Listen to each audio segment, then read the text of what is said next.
Top 5 Tuesday here on Main Street Sports Today, presented by the Tennessee Orthopedic Alliance of Columbia. I'm Maurice Patton. That's Wade Neely. We are coming to you from the Lee Company studio here in Columbia, specifically West 7th Street. Come on. In Columbia. So you know where to find us for the next 2 hours. Knock before you come in, though. Anyway, got a good show. I don't want to say great just because I don't want to sound conceited. Okay, I'll take the bait then. I think we got a great show lined up. It's Top 5 Tuesday, like you said. Mm-hmm. We got a lot of ground to cover, wide variety of topics, and we're back inside the cozy confines of the studio here. I think we're set for a pretty solid Tuesday. Can't beat it on a Tuesday, my friend. I think I tend to agree with you. Like I said, I just didn't want to say it, but I don't mind you saying it. Second hour, we've got, as we do most every Tuesday, the Blue Raider voice, Chip Walters, joining us, getting us up to date on everything on campus at our alma mater, Middle Tennessee State. Later in this hour, we will be joined by Ben McKee of Go Vols 24/7. Going to talk a little Tennessee hoops. One portion of the discussion will be a little bit happier than another. Yeah. We'll leave that at that for now. March Madness continues to dominate the conversation. Going to talk some more women's hoops. And also, we've got a local team. Mm-hmm. Depending on your definition of local, that will be playing tonight for a national championship. We're going to talk a little bit about that later in the show as well. And it's Top 5 Tuesday. Wade and I, and it wouldn't surprise me if we have a third by then. But Wade and I are going to give you our top sports villains. For sure, Wade and I are going to do that.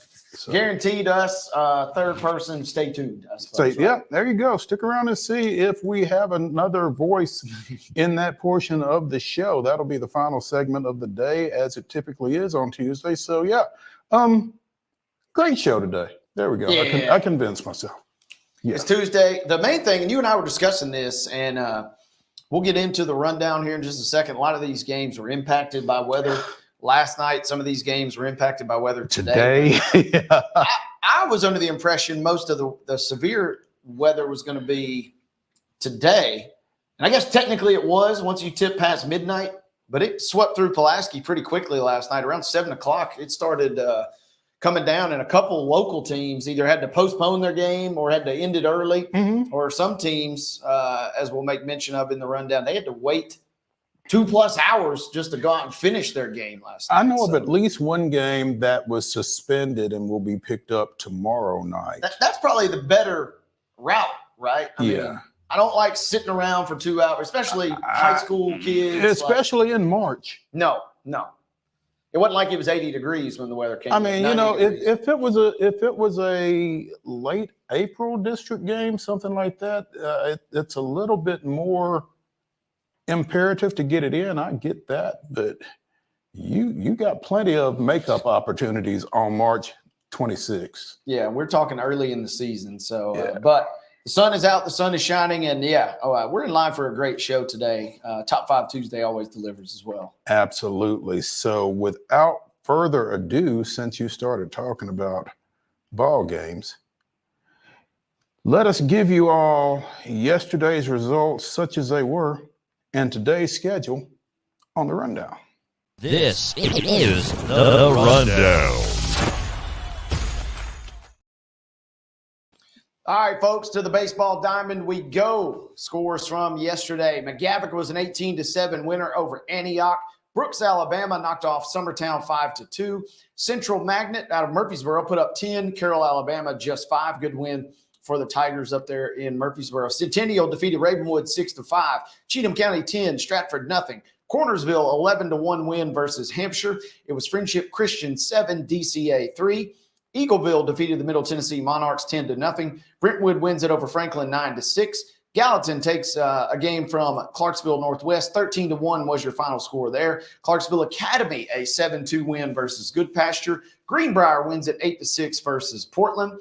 Dixon County, 8. Henry County, 1. Hillsboro, 9-4 victory over Cane Ridge. East Nashville puts up 10 runs, just 6 for Hume Fogg. Good win for East Nashville there. John Overton defeated Hunters Lane. Oh my, the Bats came out to play 20-0, favoring John Overton again over Hunters Lane last night.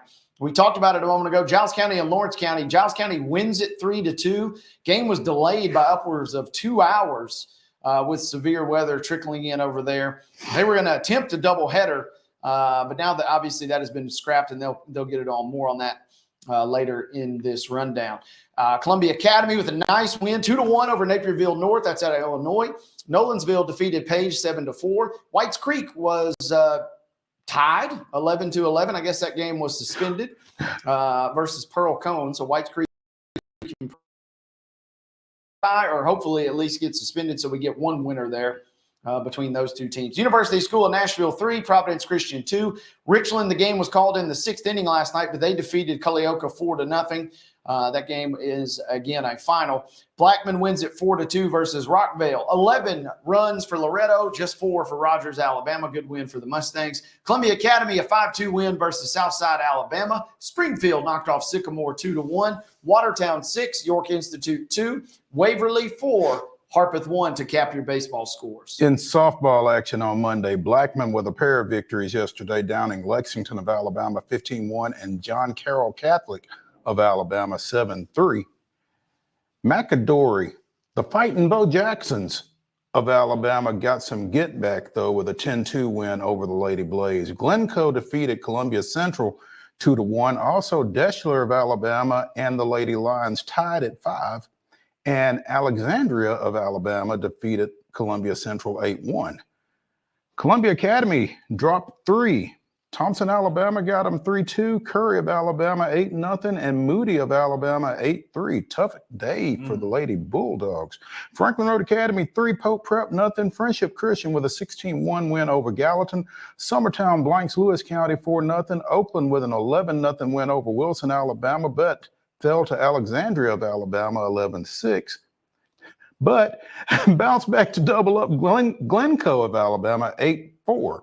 They must be down at Gulf Shores, Orange Beach down there. Yeah, got to be somewhere warm. Got to be somewhere at a nice facility where you can get that many games in. But I love that, though. You fall in one, and then you bounce right back, doubling them up over Glencoe there. Exactly. Riverdale with a 3-1 win over Boone Grove of Illinois. Smyrna down Bloomington Central Catholic of Illinois 18-0, and Gibson Southern of Indiana 8-6.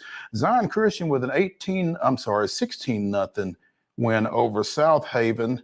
South Alabama signee Ashley Acobo with a 3-inning no-hitter there with 7 strikeouts. Station Camp with an 8-5 win over Springfield. Warren Township of Illinois 11, Stewart's Creek 9, and Stewart's Creek 5, Munster of Indiana 4. In boys soccer action yesterday, Zion Christian with an 8-1 win over Franklin Christian. Women's college basketball in the second round of the NCAA tournament, specifically the Portland 4 region.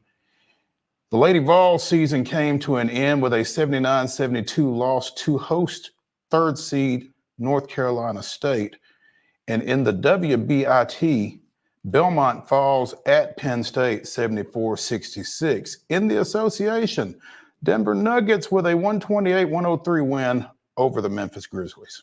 To the baseball schedule we go. Games being played today, but as weather kind of has impacted the last 24 hours, as we like to say, check your local listings and make sure that the times and more importantly that the games are still on. But what we have scheduled, beginning right at 2 was Murfreesboro Central Magnet versus Ramsey, Alabama. In 4 o'clock window, we have Hillsboro at Cane Ridge, Pope John Paul II at CPA. Lipscomb Academy will travel to Father Ryan. Antioch visits McGavick tonight. At 4:30 now, these games. Middle Tennessee Christian at Franklin Road Academy. Ezel Harding at Mount Juliet Christian. Pearl Cone at Whites Creek. Hopefully they just resume that game from yesterday. Just play the one inning or whatever you need. There you go. Right after there. Finish that up. Finish it up. Central Magnet's going to take on Hamilton, Alabama, also at 4:30. Now into 5 o'clock games. Hunters Lane at John Overton. Zion Christian will travel to Santa Fe. Kenwood is at West Creek. 5:30 tonight. Cornersville is at Hampshire. And at 6 o'clock now, Rockvale at Blackman. Good Pasture travels to Clarksville Academy. Cookeville will host Stewart's Creek. Richland will travel tonight to Culleoka. Waverly is at Harpeth. Barron County, Kentucky is at Westmoreland. Franklin visits Brentwood tonight. These games now beginning at 6:30. Spring Hill at Columbia Central. DCA at Friendship Christian. Lawrence County at Giles County this evening. Fairview at Hume Fogg. Clarksville at Kirkwood. Rogers, Alabama is at Loretto tonight, again at 6:30. East Hickman is at Mount Pleasant. Nolansville is at Page. University School of Nashville is on the road tonight, Mo, at Providence Christian. What else we got here? Also at 6:30, Centennial is at Ravenwood. Riverdale hosting Thompson of Alabama. Kettle Moraine of Wisconsin is at Siegel. Again, all those 6:30 starts. At 7, Montgomery Bell Academy travels to Lawson. Mount Juliet is hosting Beach. Columbia Academy plays Robertsdale of Alabama. Sycamore is at Springfield. Station Camp goes to White House. Wilson Central hosts Smyrna. Times undetermined, times unknown to us. Rossview is at Clarksville Northeast, and Henry County is at Dixon County. Softball action today, 4 o'clock. Brooksville Central of Florida plays Blackman. Not sure where.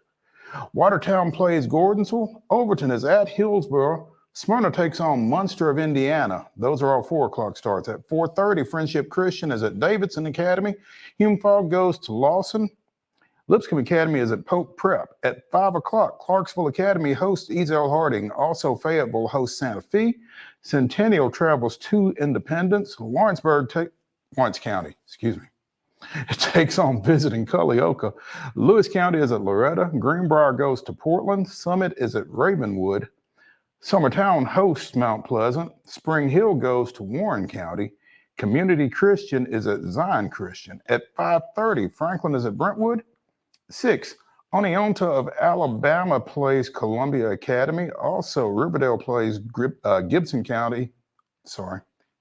Southern of Indiana. East Nashville and Stewart's Creek play at 6. At 6:30, Cookeville is at Lebanon.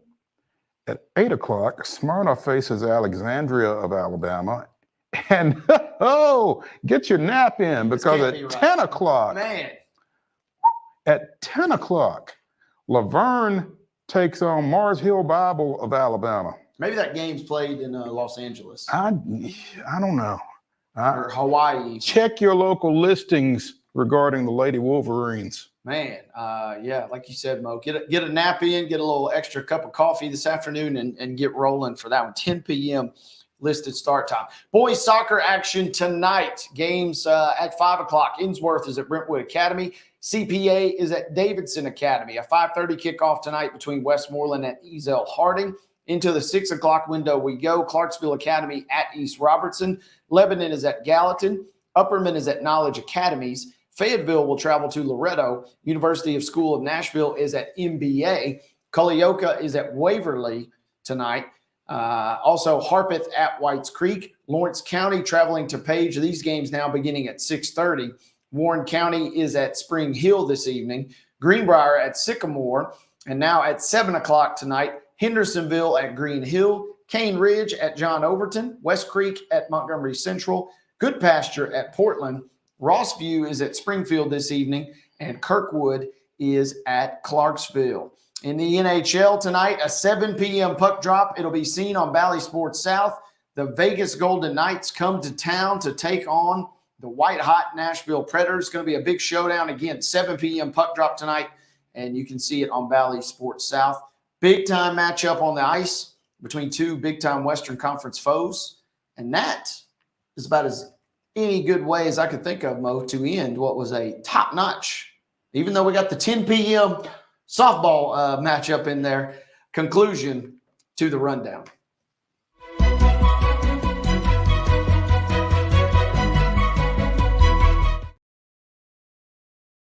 Top story brought to you, as always, by Piggly Wiggly in Neely's Mill here in Columbia. Be sure and get through there and check out their delicious daily deli lunch items, as well as their hand-cut meats.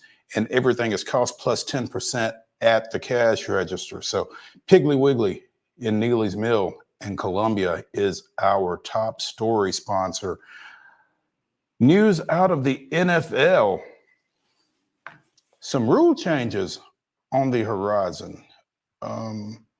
Both, I guess, player safety oriented. Yeah, presumably.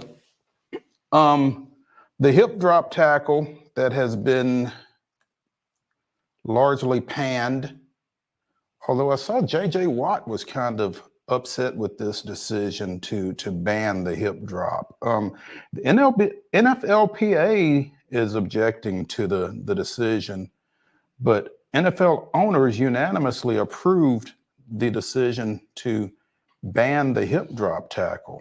I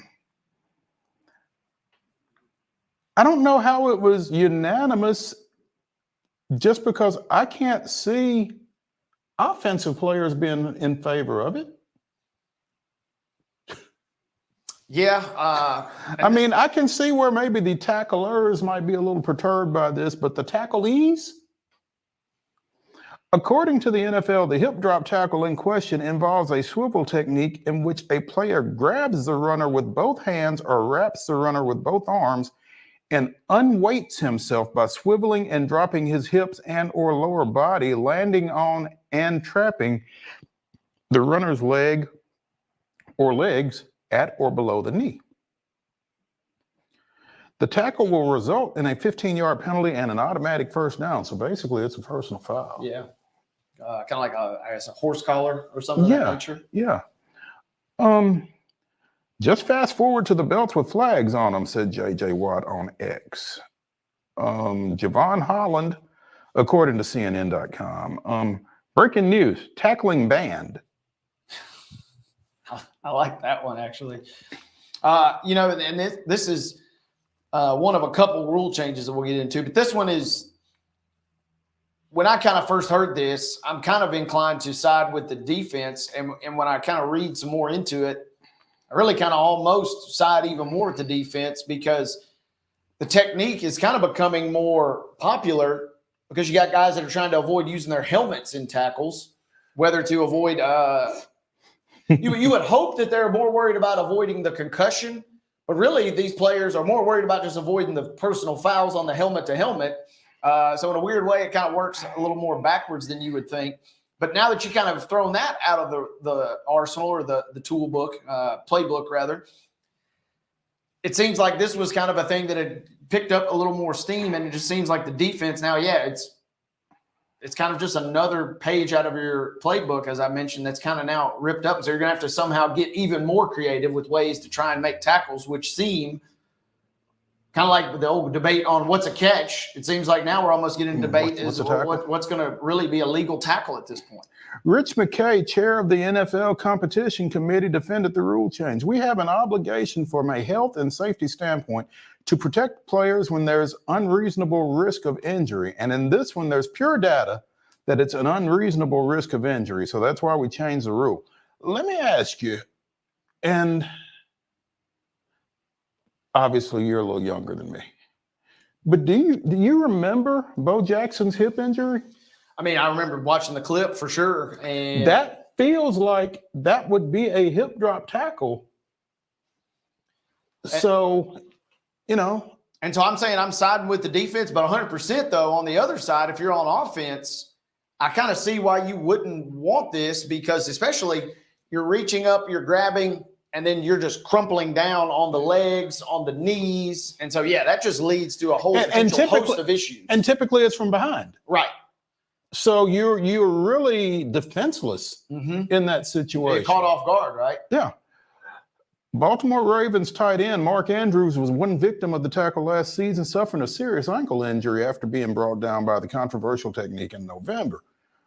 earlier this year, Andrew said he didn't blame the player and would not weigh in on the conversation. It was just kind of an unfortunate event. I'm just going to let everybody else do their thing. If they want to ban the tackle, fine. I'm going to go hard no matter what. I don't blame the guy. He was just playing hard. It feels like it's interesting that, the NFL is trying to make the game safer, and the number of players that are resistant to that. Mm-hmm. Now, I mean, I'm coming at it from someone who didn't play the game, but at the same time, if you can make the game safer, why would you not? I mean, that's fair. And you mentioned Rich McKay, and he had a quote that I just lost here, but basically he cited high school football participation being up, I think like 6% across the country this year. And he said that was a very valuable statistic to the NFL. And presumably that is because of increased safety measures, right? And if you're the NFL, I think you're kind of looking at this as a self-preservation thing almost, perhaps. Mm-hmm. Hey, we know the guys that are in the league right now are not really maybe super keen on some of these rule changes that we've enacted over the last couple of years. But this is a very dollars and cents way of looking at it. But guess what? They're going to be gone in a few years. We got to worry about what the next group of guys that's coming up is going to want to play, what kind of league they're going to want to play in. And if you can increase that groundswell at the high school level, I mean, from the NFL side of things, I kind of see where they're going there. Right. Our other host, Chris Yahweh, and in via text, less than 1% of tackles in the NFL were hip drops. 6% of those resulted in injury. So, I mean, I don't know. I don't know if that's a high percentage of the total tackles that resulted in injuries, but I mean, if you can eliminate 6% of injuries, that still seems pretty worth it to me. Yeah, and I guess maybe also you're thinking if the stats are so low. By the way, I'm just having a visual of Yao just watching tape at his house, and he came up with these numbers himself. These are Chris Yao generated these stats. Are his numbers. That's what just popped in my brain, the way that text read there. I'm picturing him watching tape. But if it's a low percentage, then really, I guess, why not? I know I've kind of defended the defense being able to make the play. But if it is a low percentage, this definitely will be one of those plays that you see get flagged later in the year or later this year and during the season. And you're going to say, well, that's bogus. Why is that getting called? But if the numbers are correct in that regard, hopefully, knock on wood, it's not. I mean, how many horse collars do you really see get called in a game? And remember, such a huge deal with Roy Williams. Basically, it was known as the Roy Williams rule in many regards. So it's kind of phased its way out. You still see it occasionally, but I don't know that it'll be this much of a deal. And it's good to know that the stats kind of back it up, that we're not looking at 2, 3, 4 a quarter. Right. We're maybe talking about 1 or 2 a game at the most, perhaps. Right. Makes me feel a little more comfortable, I guess, in that regard. Also, the NFL has adopted a low impact kickoff. Something like what the XFL has done. So the NFL is watching spring football and taking some stuff from that. Under this new rule, 10 players on the kicking team and at least 9 players on the receiving team will line up just 5 yards apart, won't begin running until the ball gets to the returner, until it's actually fielded. So nobody moves until the ball is caught. So no, running start, I guess? Apparently not. Of the 22 players on the field, only the kicker and 1 or 2 kickoff returners will line up separately from those players who are 5 yards apart. I guess this is in an attempt to lessen the impact on those special teams plays, and B, create some more returns, because as we were talking prior to the show, you made mention of a stat, 13 touchbacks? 13 touchbacks this year's Super Bowl, no returns. 0 returns. Yep. So. And this is kind of obviously we've seen these rule changes, the last several years. And I think this is now what happens when you kind of, hey, we have an issue with player safety. Let's make a rule to fix it. And then you take 3 or 4 years worth of data and you look and say, okay, well, we didn't get it all the way Quite right. Mhm. And so now here's a chance to kind of tweak, which to me is a little comforting. You know, obviously the old school fan and you still wants everybody to just line up and just do those old school kickoff returns the way they used to be. But if you can kind of create a little, and I was kind of surprised to see some of the quotes. I think Andy Reid had a quote, and I would not be shocked if John Harbaugh had one, former special teams guy, that, you know, they kind of miss. Yeah, it's nice knowing that all your guys are going to be safe basically on every single kickoff and you don't have to worry about injuries. But on the other hand, it is nice if you do have one of those dudes. I mean, if you got Devin Hester on your team and these kickoff rules are the way they are today, you're probably a little frustrated and you want a chance to see him make a play. And this seems to me at least kind of like a little happy medium in that regard. After some tweaking of 4 or 5 years worth of data, I guess. That's the first of at least 2 times that you're going to hear Devin Hester's name in this show. Stay tuned. When we come back here on Main Street Sports Today, presented by the Tennessee Orthopedic Alliance of Columbia, we will be joined by Go Vols 24/7 writer Ben McKee talking a little UT. Go Vols 24/7, kind of a giveaway, right? Stay tuned.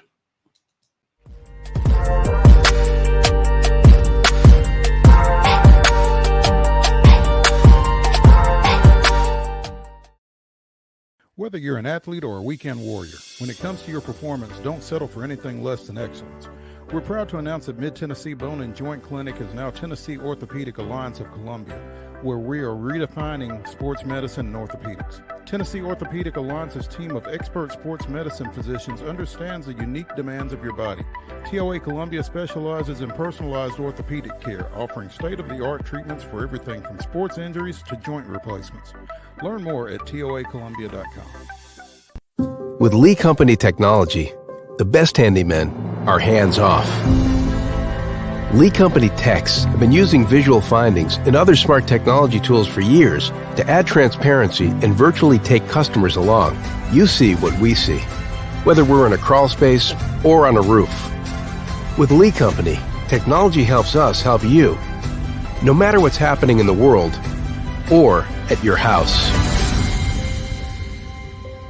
Jones & Lang Sporting Goods here in Columbia has been outfitting teams, officials, and anybody else from T-ball to college for 50 plus years. Be sure and check them out at 931-388-8060 or online at jonesandlang.com. Jones & Lang Sporting Goods, the look of a winner. Zion Christian Academy, zioneagles.org or 931-388-5731. You can schedule your appointment. Go tour their campus. It is beautiful over there, and you're definitely going to want to see it. Again, it's zioneagles.org. Give them a call, 931-388-5731, and schedule your tour today. Custom Stone Handler supplies over 600 distributors and suppliers with quality stone products. Along with River Stone, we produce and distribute over 100 building, landscape, and other bulk products. Our goal is to provide quality products, service, and partnerships to ensure our customers' success. We firmly believe that the measure of any person or company is how they treat other people and customers. Give them a call at 931-490-4990 or visit CustomStonehandlers.com. A game without a crowd is just a scrimmage. A performance without an audience is just a rehearsal. Without your presence, high school sports and the performing arts aren't possible. Ensure that these essential extracurricular activities continue to enrich the lives of students in Tennessee. Purchase a ticket to your local high school's game or performance. This message presented by the TSSAA.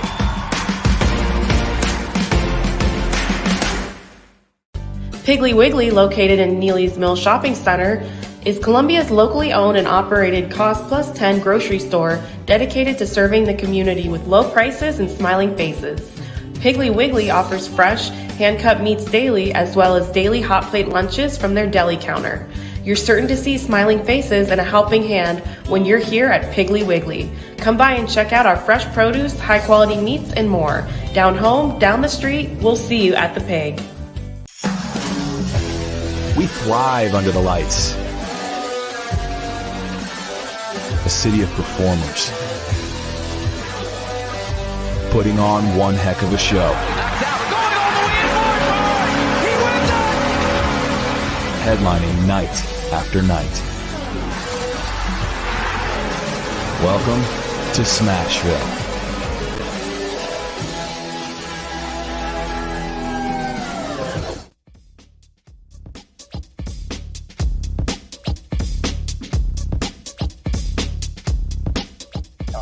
briefly here on Main Street Sports Today, presented by TOA Columbia. Later in the show, Wade and I, and I'm sure y'all as well, will be weighing in with our top 5 sports villains. Should be fun. That's one of those categories that you could have 10 plus probably. Easily. And it just comes down to everybody's. There's going to be some that are universal, I feel like, that you and I will both have on our list. And there's going to be some sports villains that just that are kind of unique. And they just kind of sit with you. I mean, based on your fandom and that kind of thing. So, exactly. Go figure. We might be on to something. You're right. Yeah. Right now, though, speaking of sports villains, we now have joining us Go Vols 24/7 writer and New York Yankees fan Ben McKee. And Ben, before we go any further, how are you sleeping these days? I'm sleeping well. It's not as much as maybe I would like, but we're getting some sleep here and there, which is all you can ask for.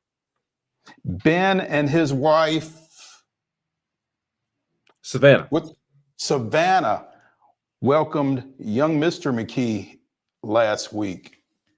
Congratulations. Thank you. I appreciate it. Welcomed Jalen Thomas to the world. So our second one. Jalen, your second? Jalen Thomas. That's not like Jalen Hurd, is it? No. We like the name Jalen. So just a coincidence, more so than anything. Did not name him after Jalen Hurd. Okay. All right. Congrats. Ben, we don't like this subject, but we have to broach this subject.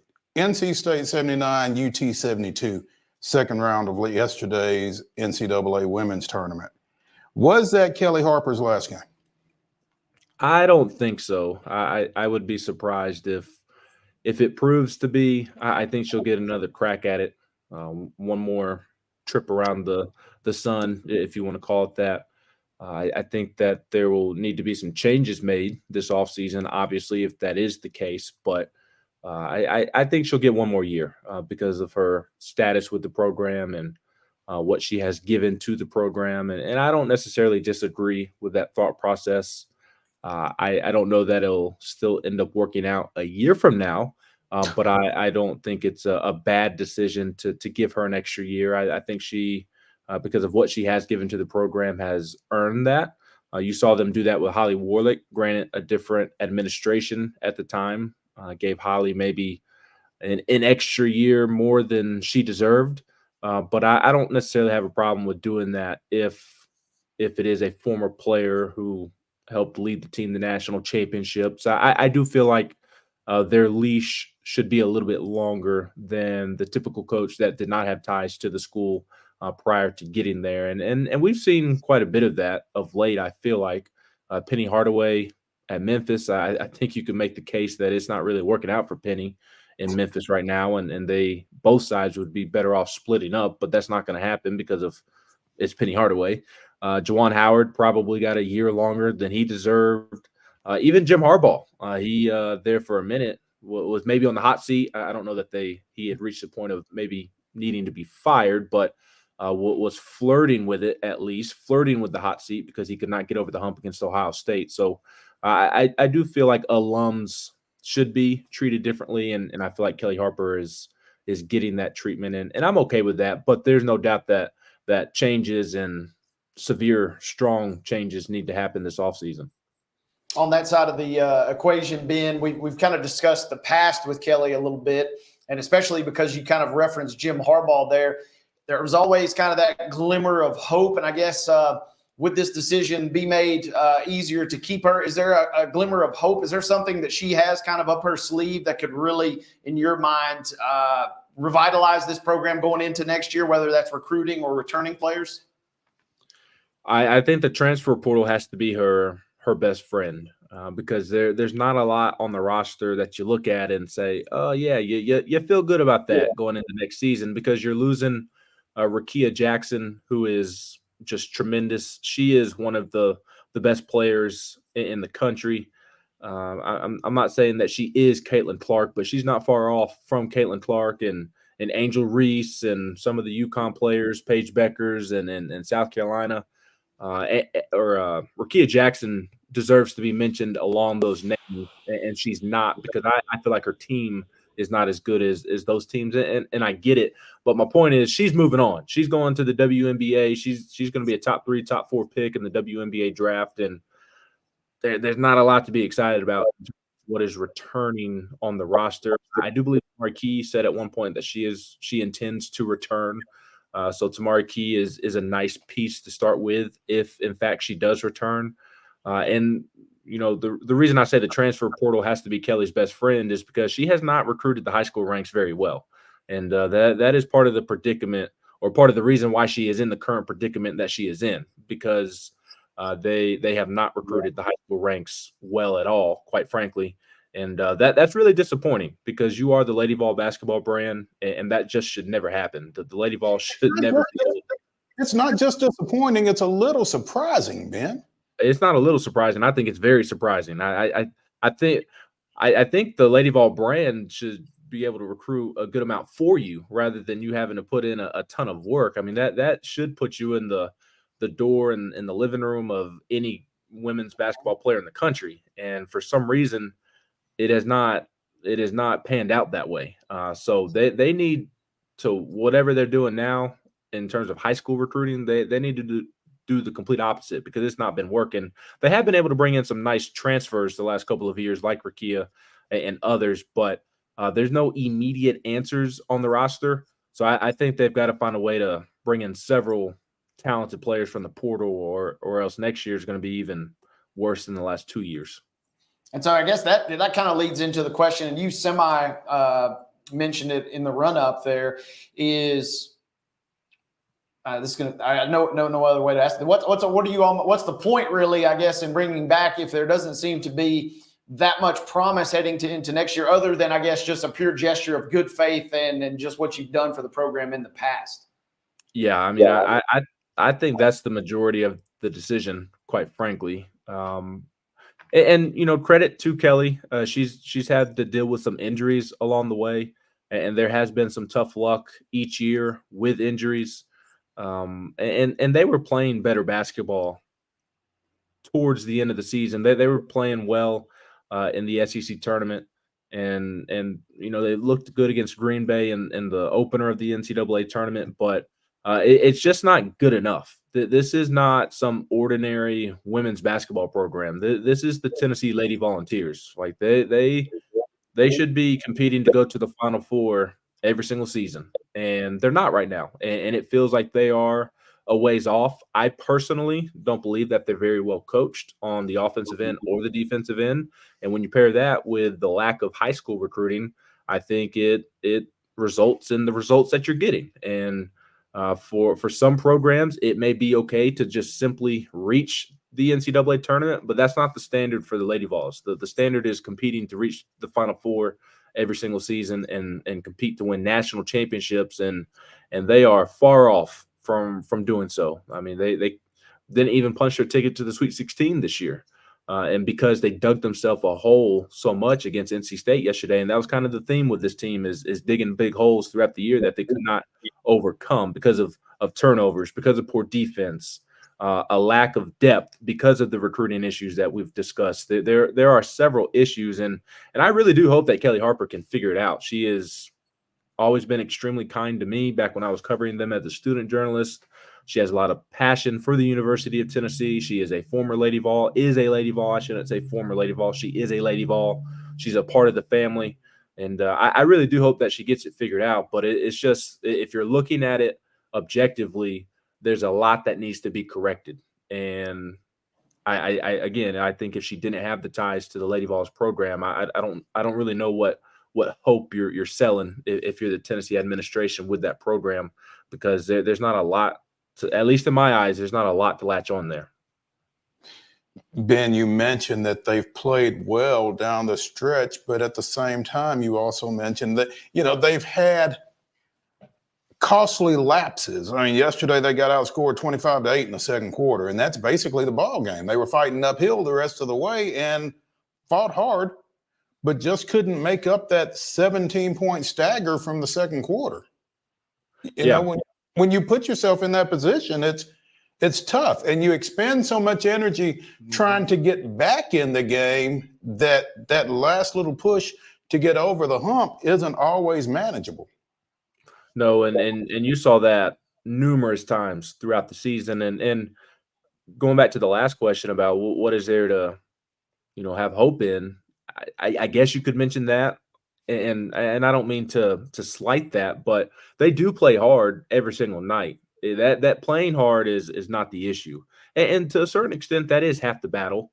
But you also have to put your players in position to succeed while getting them to play hard. That is the trick and the $1 million question to coaching is how do you get both? How do you develop them and at the same time how do you put them in positions to succeed and how do you get the best out of them? How do you get them playing for you and playing as hard as they can? And for whatever reason, they haven't been able to piece all of those puzzle pieces together. They always play hard, and there's a lot of respect in that fact. But at the end of the day, it's a results-oriented business. And if you're playing hard and losing, then unfortunately, that's only going to get you so far. So, again, like I said earlier, tip of the hat to the Lady Vols. They did get better, I felt, as the season moved along, and they were playing better towards the end of the year. But not making it to the Sweet 16 isn't good enough, even if you are playing better. And losing to South Carolina, even though it's South Carolina and they're the standard in women's basketball right now, losing to them in the fashion that you did there with how that game ended, a game before the SEC tournament championship game is not good enough, even if you are progressing and getting better. You're progressing and getting better as the Lady Vols should be getting better as you get into the Final Four, not as you hope to get into the Sweet 16. Talking about Kelly and her job status, we were chatting on this program a couple weeks ago about just how UT still does not, and the Lady Vols do not back away from any challengers on their schedule. And, there's some thought maybe, will there be a potential shift in schedule? Obviously, next year probably already set pretty much in stone, but curious, Ben, about going forward, if there's any thought to making the schedule a little lighter, a little more manageable, I suppose. I hope Ben, you still there? I'm still there. You got me?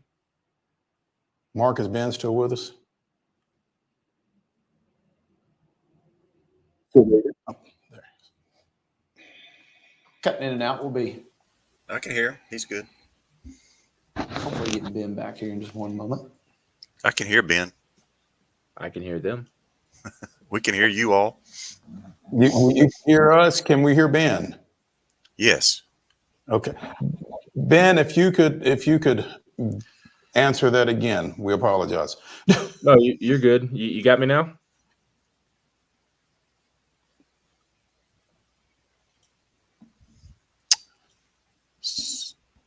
Looks like the problem is with them.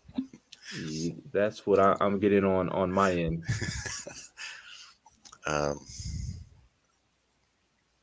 Can you hear us? Hello?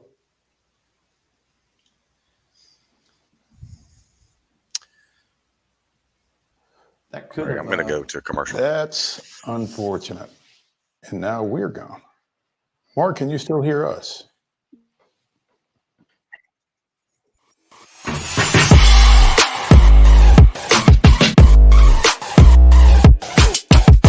That's unfortunate because we were also wanting to get Ben's thoughts. We thrive under the lights. A city of performers. Putting on one heck of a show. Headlining night after night. Welcome to Smashville.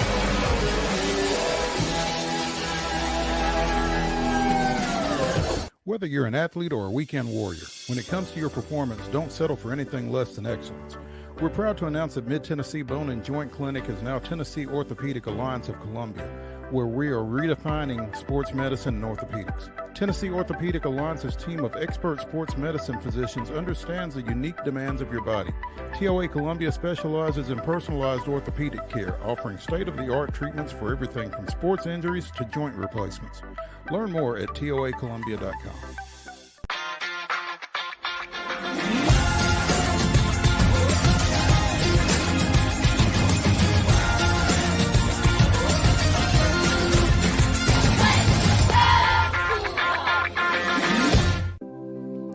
Custom Stone Handler supplies over 600 distributors and suppliers with quality stone products. Along with River Stone, we produce and distribute over 100 building, landscape, and other bulk products.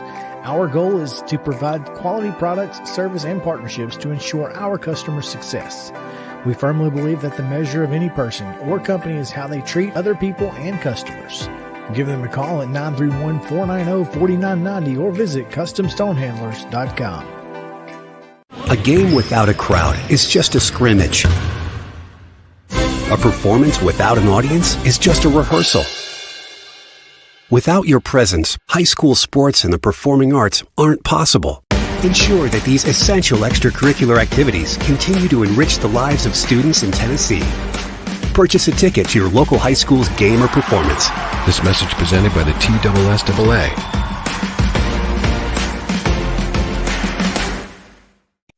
With Lee Company technology, the best handymen are hands-off.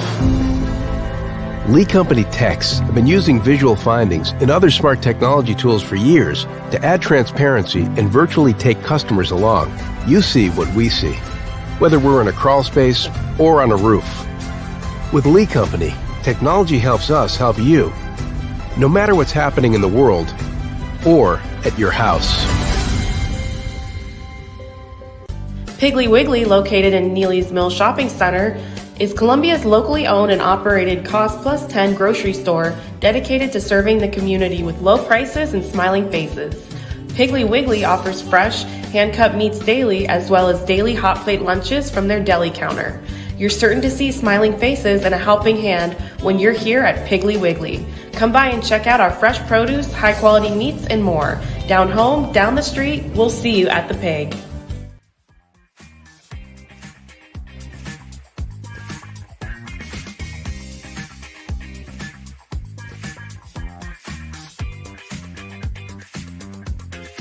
Welcome back to Main Street Sports Today, presented by TOA of Columbia. Ben McKee of Go Vols 24/7 is still with us. Ben, we appreciate you hanging through everything, and let's try to get to some brighter subjects. Tennessee, Creighton, Sweet 16, Detroit, Friday night. Yeah, it should be a fun one, a late night. So I hope you've got your favorite K-Cups ready to go, and you got the coffee going early this week because you're going to need it later this week. It'll be a fun basketball game, the number 2 seed versus the number 3 seed. So should be a fairly even matchup, and very simplistic to say, but I do feel like it's going to come down to just who plays better that night, because I do think that they are that evenly matched.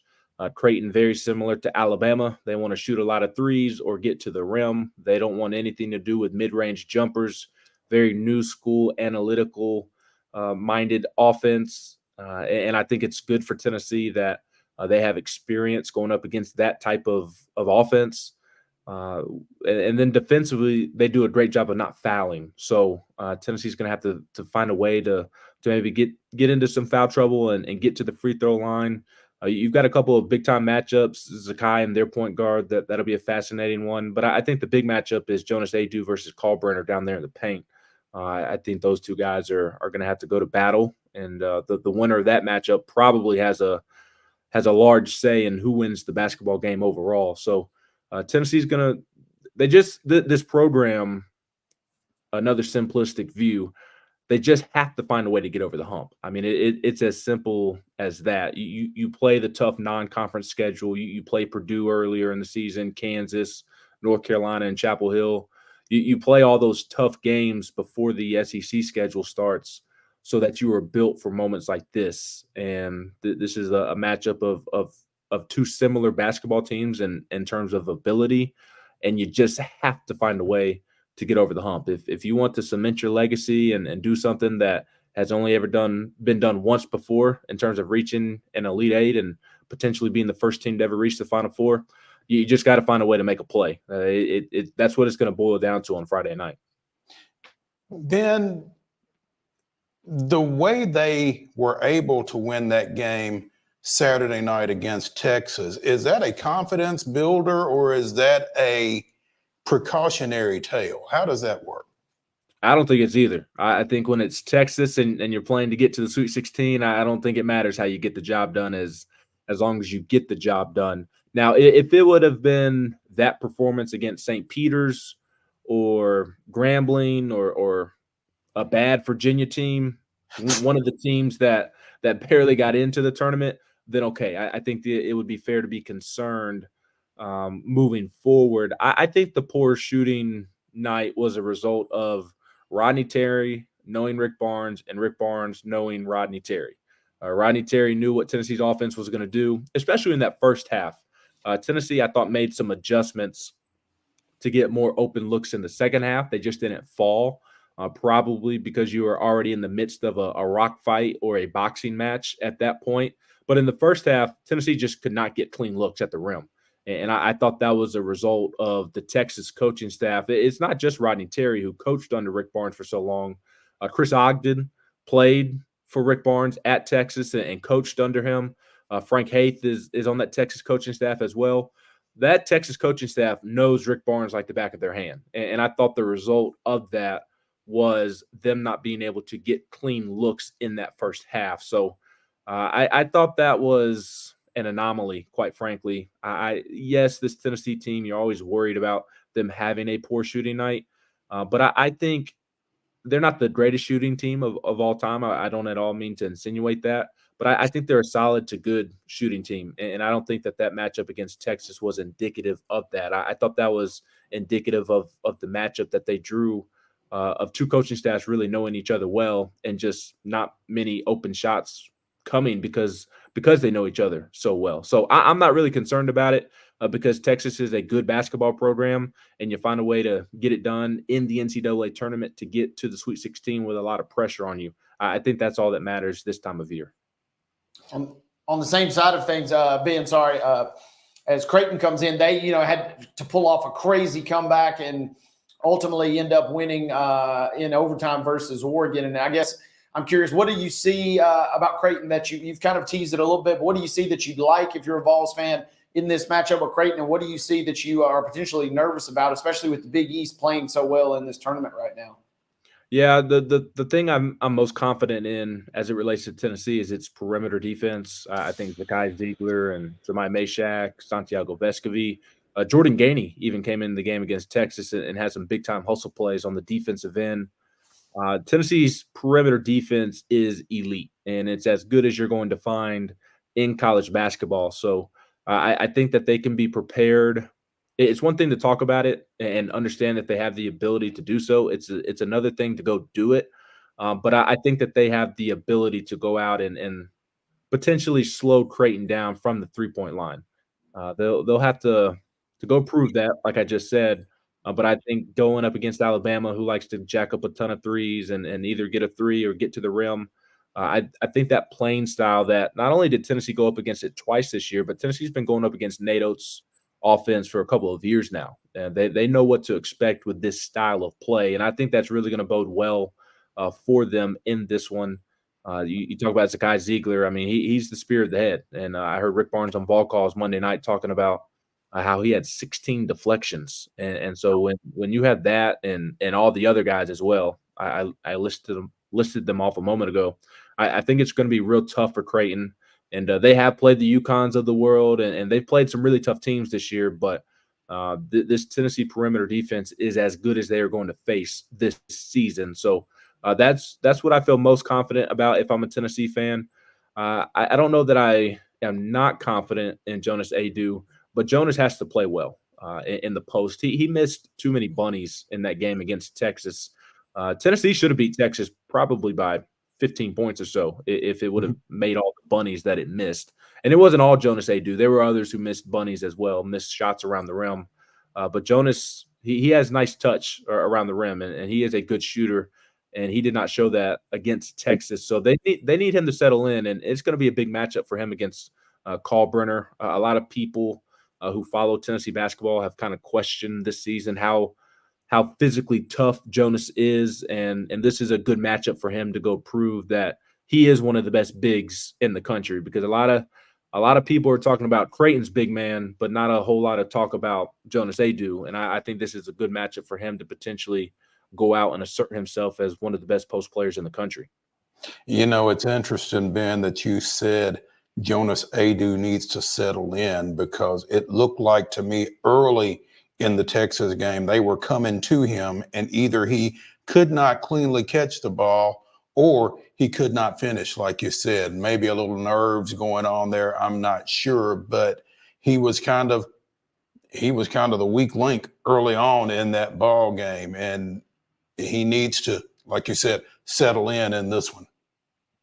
He absolutely does, because I really do think that, I know I just went on a long dialogue about how I think Rodney Terry's familiarity with Rick Barnes led to Tennessee not getting a ton of looks there in the first half, clean, open looks in the first half. But Jonas could have helped Tennessee ease into that basketball game more if he makes those first couple of shots around the rim that he missed. And he typically makes those shots. He's not perfect. He has had his struggles at times this season, but for the most part, he's been really, really good down there in the post around the basket, because he does have great hands and he has great touch. And if he would have made some of those early bunnies that he missed, maybe Tennessee settles in a little bit more, and Texas starts to press a little bit more, and then maybe you don't get into the defensive stalemate that it turned out to be. So Jonas has to play well. I mean, we've kind of said that all year long. You know what you're going to get from Dalton for the most part. You expect Zakai Ziegler to play well. But in order for Tennessee to win and make it to the Final Four, Jonas Adu has to have a big weekend, and he's going to have some important matchups. He has to allow his length to be a problem defensively, and then he's going to have to be productive on the offensive end. He doesn't have to carry Tennessee offensively, but he has to be efficient, and he has to help Zakai and Dalton lead the way. It's kind of crazy that you get this far into the discussion of this matchup and you only mentioned Dalton Connect, a consensus first-team All-American, here in the last 45 seconds of this conversation. But it certainly didn't look like he scored 18 points the other night. No, it didn't feel like it either. But when it mattered most, he showed up and knocked down some big shots. He had the one corner three. He's only made three late in that second half when it felt like Texas was about to steal a win. They had gotten all the momentum and cut it down to 2 or 3, and it felt like Tennessee was going to lose that basketball game because it could not buy a bucket on the offensive end. And I believe it was out of a timeout, if I remember correctly, when he knocked down a corner three that seemed to settle Tennessee in at that point. And as good of a shooter as he has had his struggles at the free throw line this season. Very notorious, him and Jonas Adu, for splitting free throws this season. Jonas sank a pair that proved pivotal, and then Dalton Connect went to the line twice and made both of his free throws both times. And those proved to be the difference in the game, because Texas made that last three there to make it a 2-point game at the time. But if Dalton doesn't make those free throws, then maybe we're talking about a different outcome. So it was a struggle for him. I thought Texas did a good job, as we've seen this season, of really putting a hand in his face and not allowing him to get clean looks at the basket. And it was tough on him, but he made shots when it mattered most to help put that game away. That follow slam that he had didn't hurt any either. No, he had a couple of posters there in that game on Dessou, where Dylan Dessou probably avoided social media, probably has continued to avoid social media since, because Dalton put him on a poster a couple of times. And I'm still confused as to how some of those weren't called fouls when you've got still photos now of Dessou hitting Dalton on the arm as he's dunking, and none of those are called fouls. But hey, that's college basketball, right? You never know what you're going to get from the refs. In that same game, I forget who they called the foul on, but Tennessee was called for a foul in which Texas fouled the Texas shooter. So you never know what you're going to get from the referees this time of year. Ben McKee, Go Vols 24/7, joining us here on Main Street Sports today, giving us an extended visit. Man, we really appreciate you sticking around. Congratulations again on the little one, and sleep when you can, and we'll catch up with you. Absolutely. I always appreciate y'all having me on. Y'all have a nice week. Thank you. See you, Ben. Hopefully we have survived in advance. Yes. Through our A testament to our perseverance. through our connectivity issues, and we will come back for the second hour of Main Street Sports Today here from the Lee Company Studios in Columbia. We should be joined by the Blue Raider voice, the pride of the dimple, Chip Walters, on the other side of this break. Stay with us.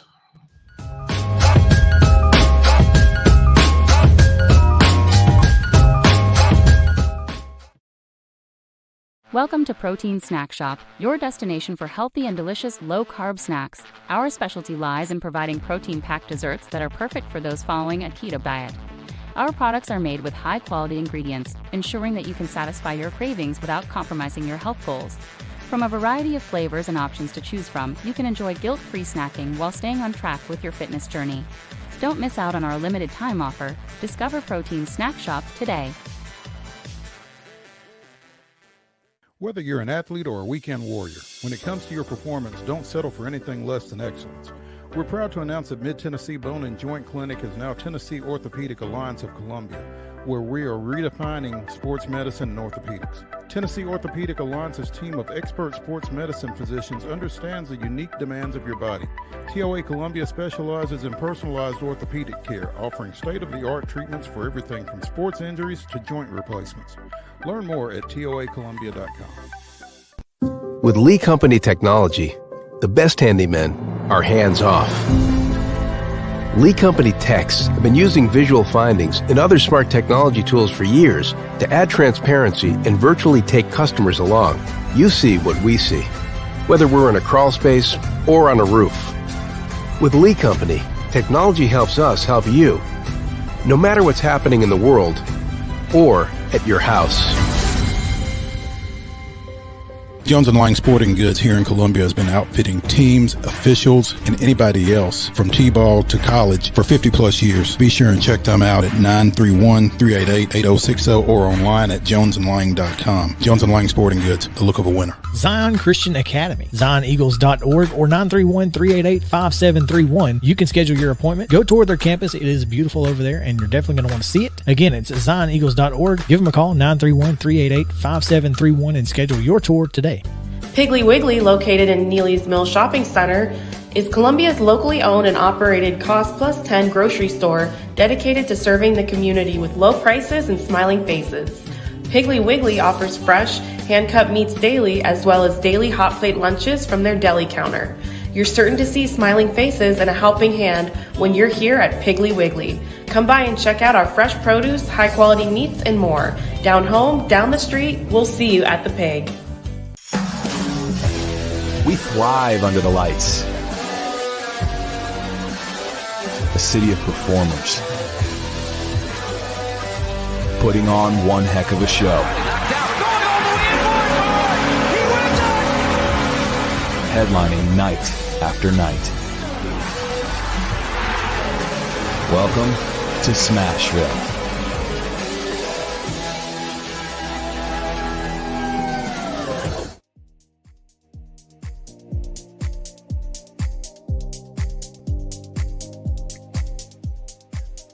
Second hour of Top 5 Tuesday here on Main Street Sports Today, presented by the Tennessee Orthopedic Alliance of Columbia. I'm Maurice Patton.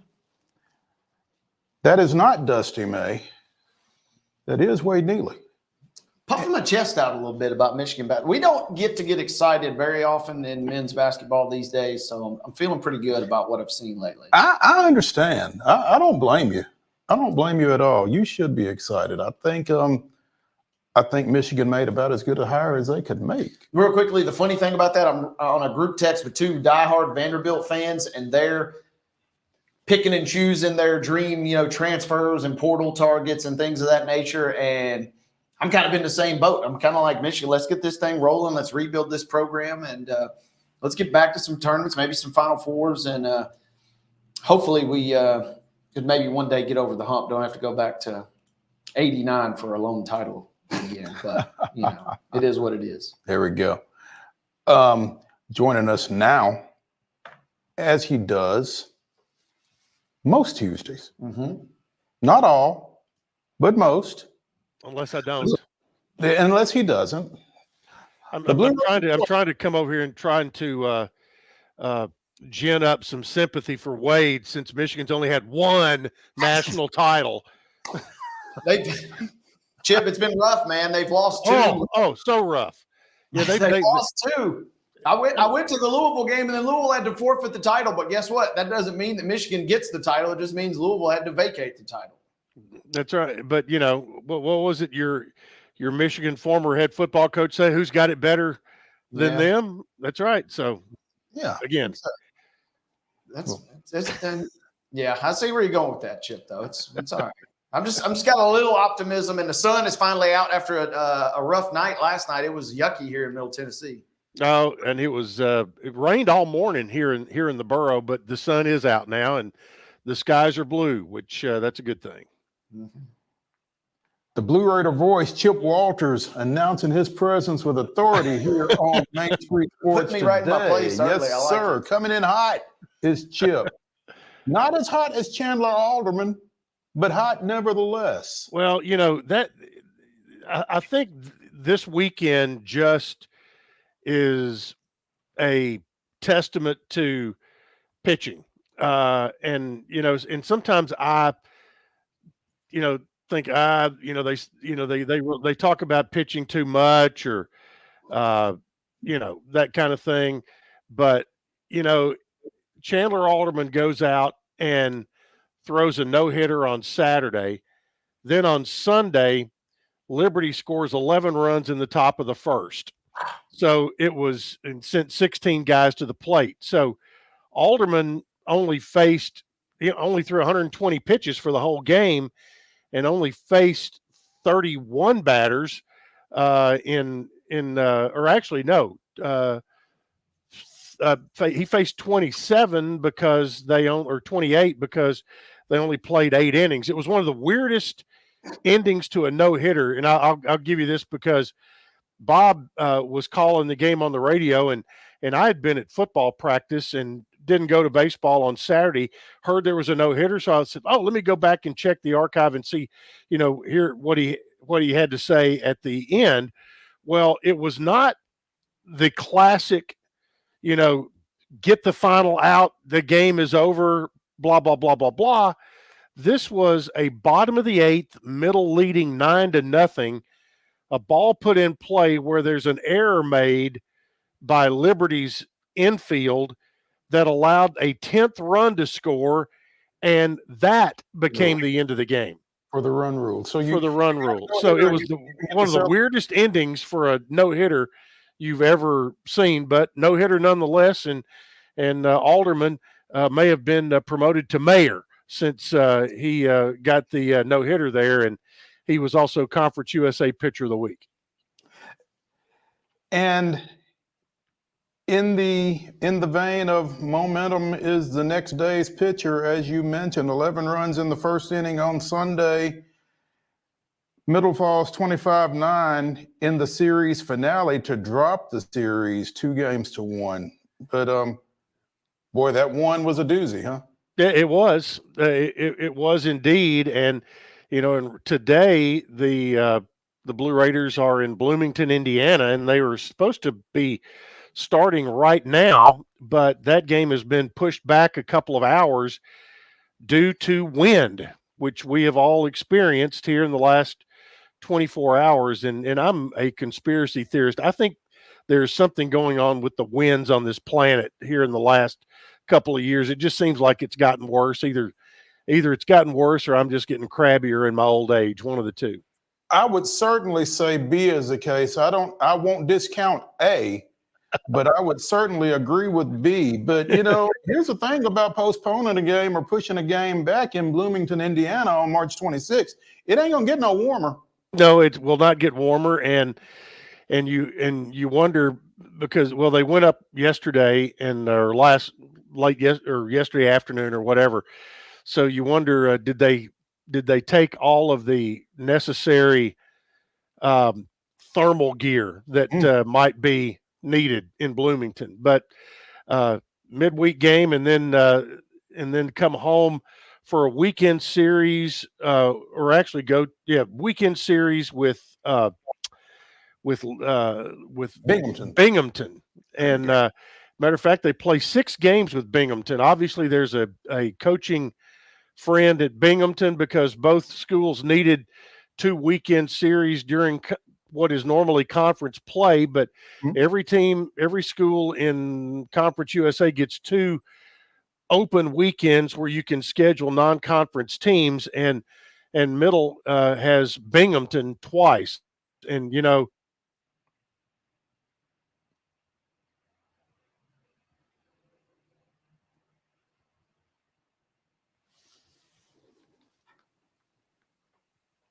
and I went away for a minute, but we're back. You did go away for a minute, but I was just going to say, actually, this Binghamton series is a Thursday, Friday, Saturday series here. That's correct, and that is due to Easter weekend, and so they were able to play it on Thursday, Friday, Saturday, and that was that as long as I can remember, a lot of times if Middle had home baseball on the weekends, if it could be worked out, they did try to work it out to play Thursday, Friday, Saturday, and Binghamton was amenable to that. So here we go. There we go. Chip, tell me a little bit more about the mayor, Chandler Alderman. I mean, this guy's a freshman left-hander, not a local kid, I assume, because I've not heard of him or had not heard of him before Saturday. 2-1 with the win. Yeah, I mean, and I'm kind of like you. He kind of came out of nowhere a little bit. Alderman is from Poplar Grove, Illinois. Went to North Boone High School there, and he is a freshman. But he's got a couple of physical tools that you can't coach, and that's being 6'5", 205, and which means you've got a lot of arm whip and a big wingspan. He was a two-way player in high school, and he had a 3.30 ERA with 45 strikeouts as a sophomore. Also was a football quarterback, lettered in basketball. He played travel ball for a team out of Chicago. So he is a guy that seems like an all-around athlete, and he was ranked as the number 8 left-handed pitcher in Illinois last year. So he's one of those guys when he signed that Jerry Myers talked about, that he had some high hopes for this young man. And you talk about coming out and announcing your presence with authority. Chandler Alderman has certainly done that.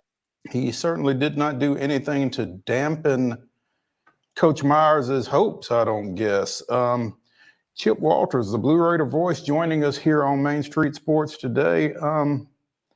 Chip, obviously, we have to talk about the disappointment of Sunday. Yep. And it is disappointing, but not in the typical way of a disappointing loss. I think there's some seething and being mad as well. And this is one of those things that just kind of won't die, especially when you back that game up with West Virginia, Iowa last night, and you look at the box scores from the 2 games, and it is freaky how similar a certain statistic was in both of those games. Chip, you can't see our run of show, but I'm gonna read something to you real quick. West Virginia, Iowa, MTSU, LSU. Compare, contrast. Yeah. That's Very, very similar. And you know, and Rick Insell is not one who is going to go in and you know jump on officials publicly. And he didn't do that Sunday, but you know, I thought it was rather interesting. He when they gave him the opportunity for an opening statement, he he said, you know, it's hard to overcome 37 free throws to 9 is hard to overcome. Or That's my and he goes, that's my opening statement. And thought, okay, you may there's a point there. And but boy, that has been, you know, that's been something that fans have, you know, not only while it was going on, but again, bolstered by what happened in Iowa City last night. It has taken on a new life.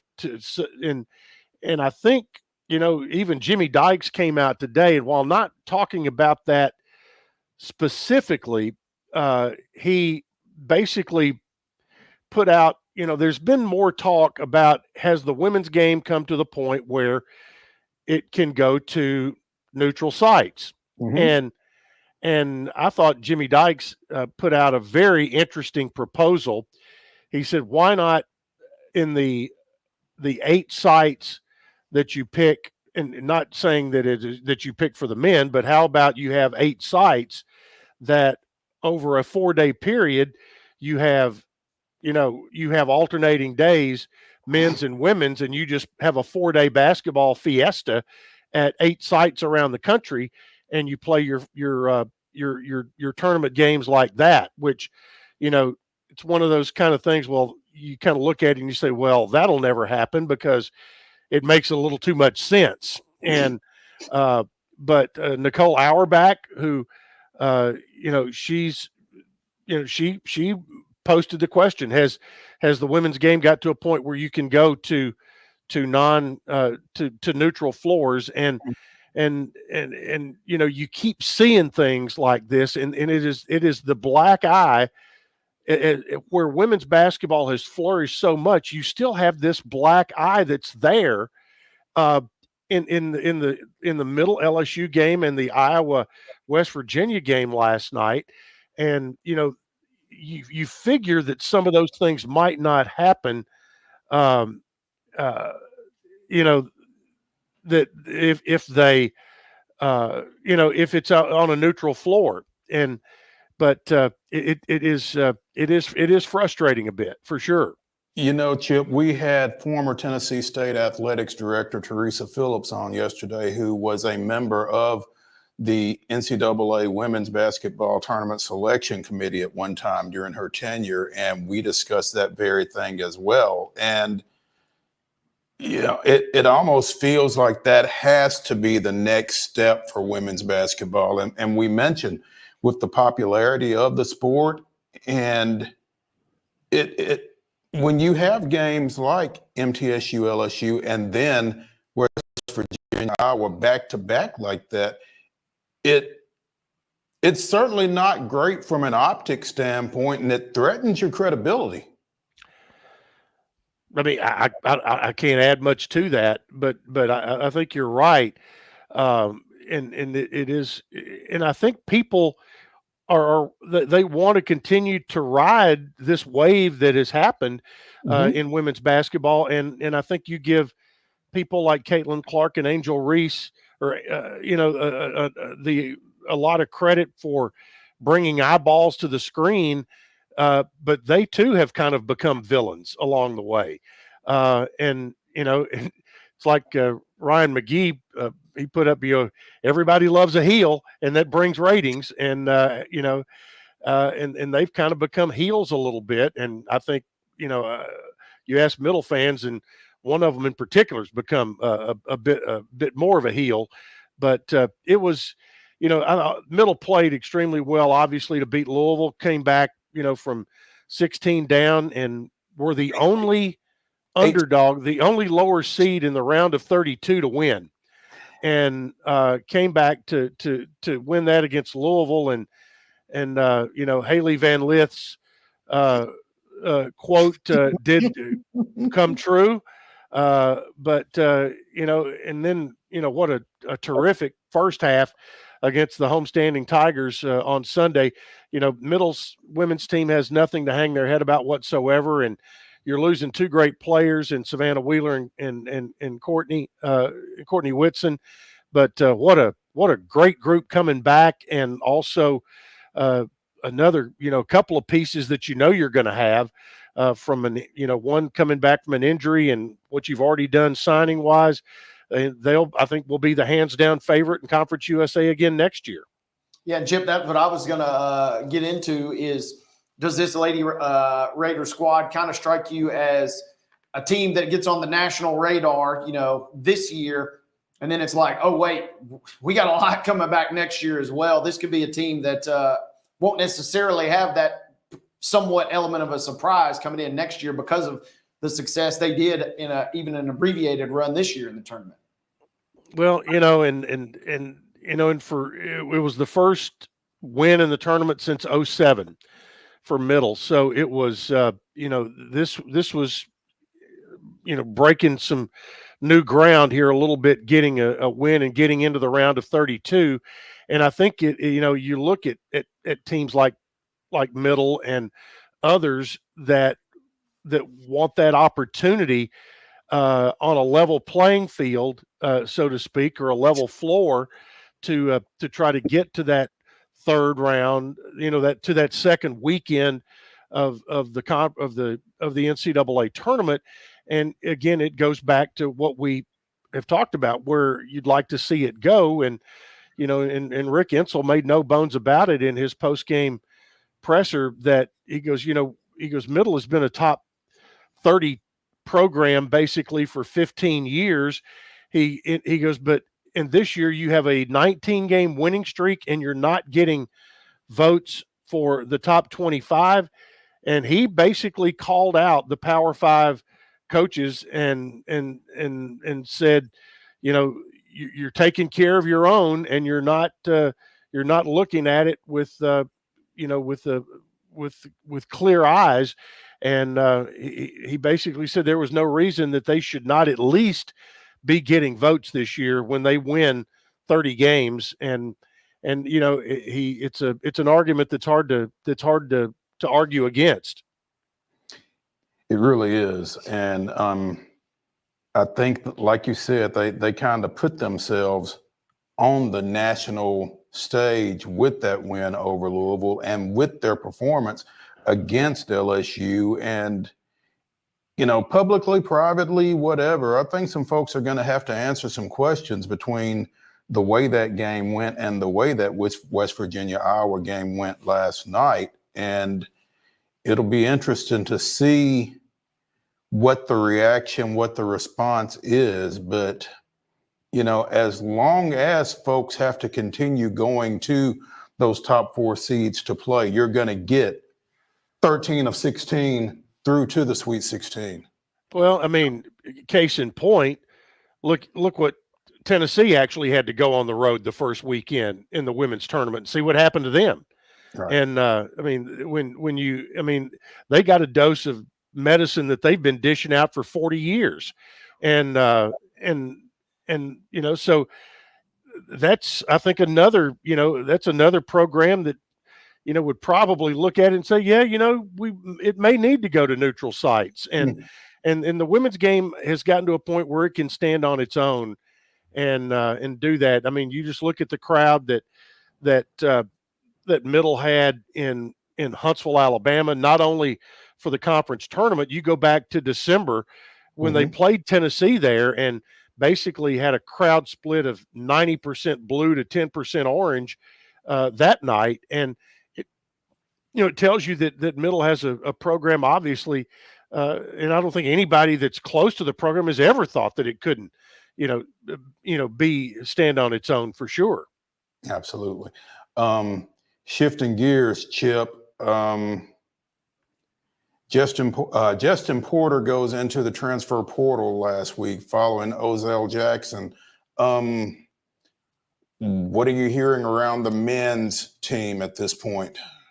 Well, it's disappointing, obviously, when you lose a player of his caliber, but it is the world we live in now. And last year, the average number of players per team that went, and this is 360 some odd, however many, the average number that went in the portal was 5. And, that's exactly how many went into the portal for middle last year. The year before, it was one of 3 programs in the country that had 0 go into the portal. So right now you've got 2. Ozell Jackson was not a surprise. JP is a little bit, and again, and I'm hoping and thinking that that will hopefully be the end of it. Right now, I know there've already been. I know there was a recruit on campus. He wasn't a portal kid over the weekend, but there was a junior college guard already on a visit last weekend. So the staff has obviously gone back to work and putting a lot of stock into, trying to rebuild the pieces of the roster that need to be rebuilt.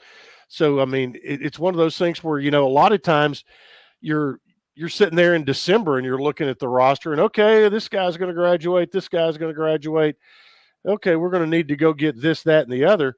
Well, now you don't know that until, March, April, whenever. And you've got to start hustling. And that's, the big thing is that's really unfortunate for high school kids. And we've seen that in football and basketball as well, how what the transfer portal has done to high school recruiting across the board, because coaches are looking for a quick fix, and you lose a starter, you got to go find a starter, and it's hard to now you try to develop a team instead of develop a program, and that that is one of those that I'm old school enough to where it's taken me a while to get used to this, and I'm not sure I ever will. I'm not sure you are used to it, Chip. Speaking of old school, you said you were at football practice on Saturday. Rumor has it you weren't the only person that was at football practice Saturday. I was not. It was the NIL practice. The MTSU collective, Raiders Rising, they had an opportunity to raise some funds for the NIL collective by selling tickets.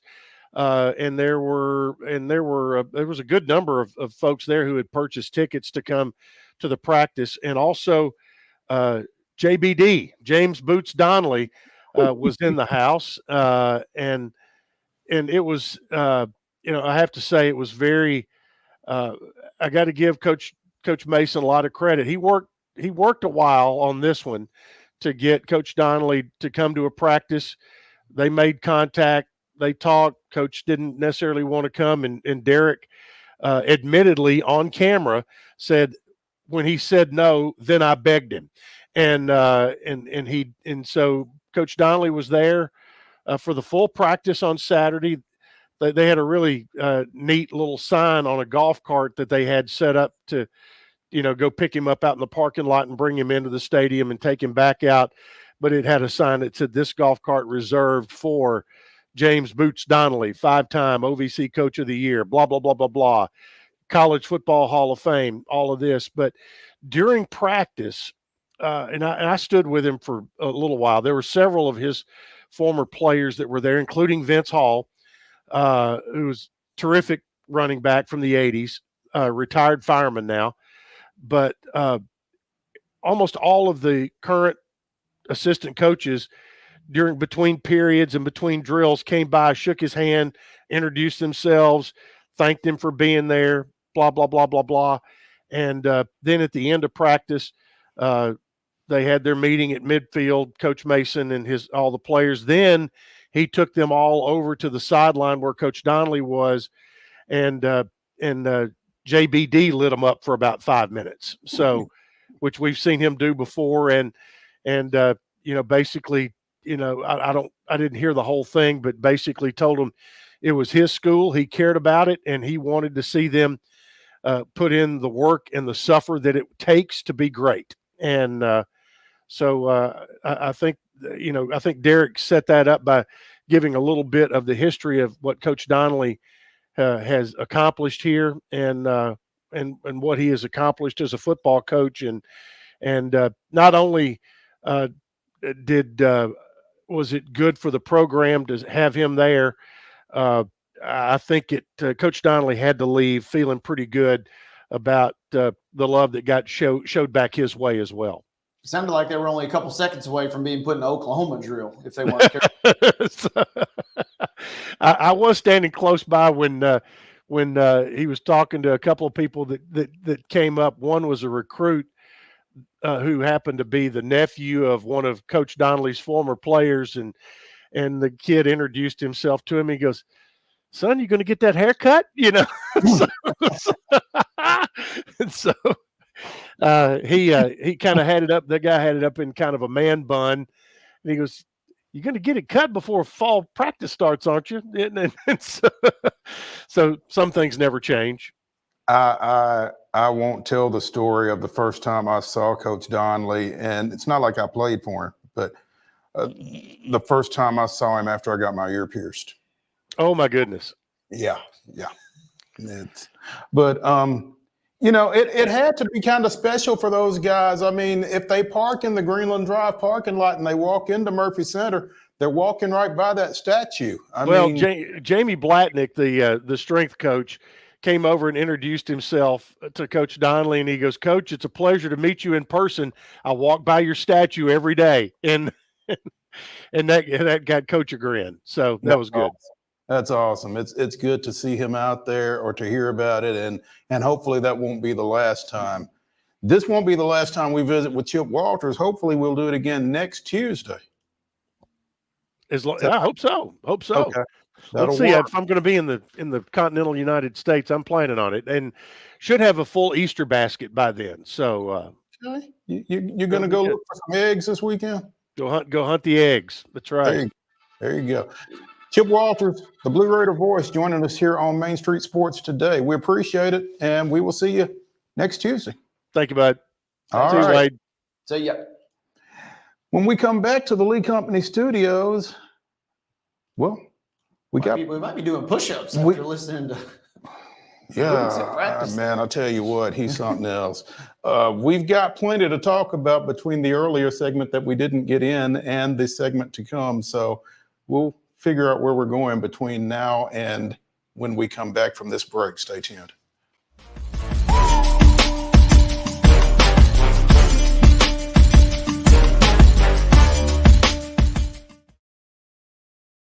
Whether you're an athlete or a weekend warrior, when it comes to your performance, don't settle for anything less than excellence. We're proud to announce that Mid-Tennessee Bone and Joint Clinic is now Tennessee Orthopedic Alliance of Columbia, where we are redefining sports medicine and orthopedics. Tennessee Orthopedic Alliance's team of expert sports medicine physicians understands the unique demands of your body. TOA Columbia specializes in personalized orthopedic care, offering state-of-the-art treatments for everything from sports injuries to joint replacements. Learn more at toacolumbia.com.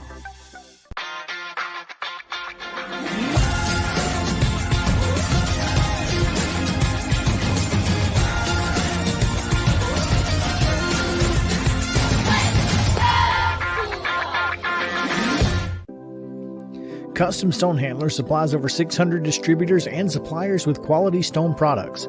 Along with River Stone, we produce and distribute over 100 building, landscape, and other bulk products. Our goal is to provide quality products, service, and partnerships to ensure our customers' success. We firmly believe that the measure of any person or company is how they treat other people and customers. Give them a call at 931-490-4990 or visit CustomStonehandlers.com. With Lee Company technology, the best handymen are hands-off. Lee Company techs have been using visual findings and other smart technology tools for years to add transparency and virtually take customers along. You see what we see, whether we're in a crawl space or on a roof. With Lee Company, technology helps us help you, no matter what's happening in the world or at your house.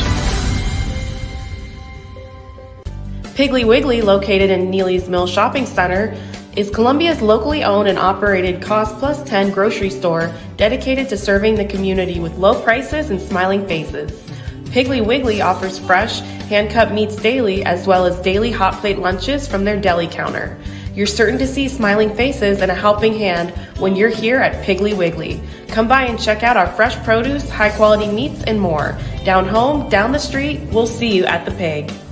Welcome to Protein Snack Shop, your destination for healthy and delicious low-carb snacks. Our specialty lies in providing protein-packed desserts that are perfect for those following a keto diet. Our products are made with high-quality ingredients, ensuring that you can satisfy your cravings without compromising your health goals. From a variety of flavors and options to choose from, you can enjoy guilt-free snacking while staying on track with your fitness journey. Don't miss out on our limited time offer. Discover Protein Snack Shop today.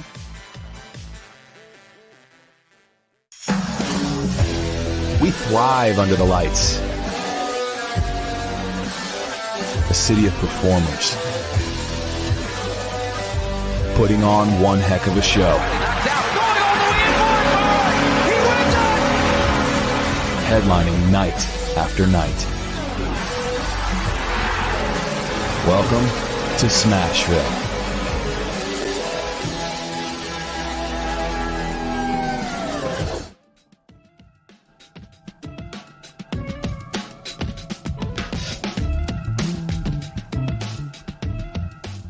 Tuesday here on Main Street Sports Today. In the last segment, Wade and I will give you our top 5 sports villains, as Chip kind of alluded. I think Chip got a sneak peek at our run of show, man. Yeah, he's got some tricks up his sleeve. He had some insight. He had some intel. Yeah, I think the third member of our crew, we like to shout him out. He might have been at fault there. Might have tipped him Maybe off. tipped him off. Yeah. I don't know. My intent. I'm on high alert after the fact that he was mentioning conspiracy theories about the wind, conspiracy theories about MTSU, LSU. I'm a little on edge right now. There does seem to have been maybe a Yao influence. On not that saying he segment. did. It just feels like it a little bit. Yeah, I'm not saying. I'm just saying. Just saying. Earlier in the show, we mentioned a local college basketball team that would be playing tonight for a national championship. I guess it depends on just how local you consider Henderson, Tennessee to be. Because the Freed-Hardeman Lions will take on Langston out of Oklahoma at 7 o'clock tonight in Kansas City. You can see it on ESPN3 for the NAIA National Championship. You know, as a Pulaski native and a guy that worked at Martin Methodist College, not gonna lie, it's hard for me to get a little riled up about this tonight. But yeah, Freed-Hardeman, this is a team that's been building, and they've got a really, really good team. They defeated a UT Southern team earlier this year pretty handedly in UT's own building. That was the only home loss that UT had all year. And Drew Stutz is the head coach. He's a North Alabama native. And they've been building. But, Mo, that tournament is so wild. It's not quite as crazy as it used to be. The regional tournament as we've discussed on this show now. But upsets galore in that tournament over the last, 100 years. It feels like that thing has been running. It's kind of fizzled out a little bit. But Freed-Hardeman has made it to the title game tonight.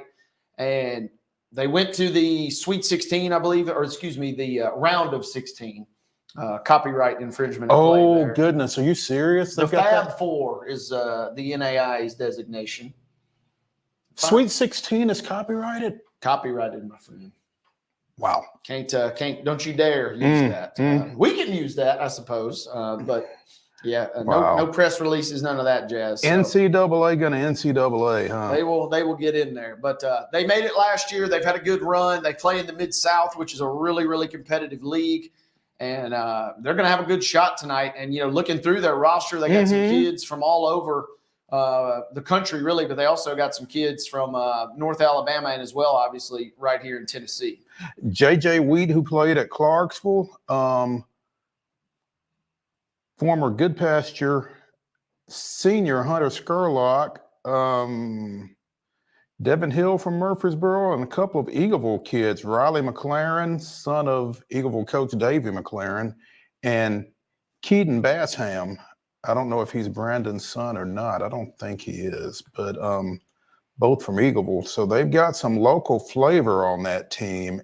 They defeated, is it Grace? Who did they beat last night? Pretty sure it was Grace. And They defeated Grace of Indiana 86-81 in last night's semifinal game.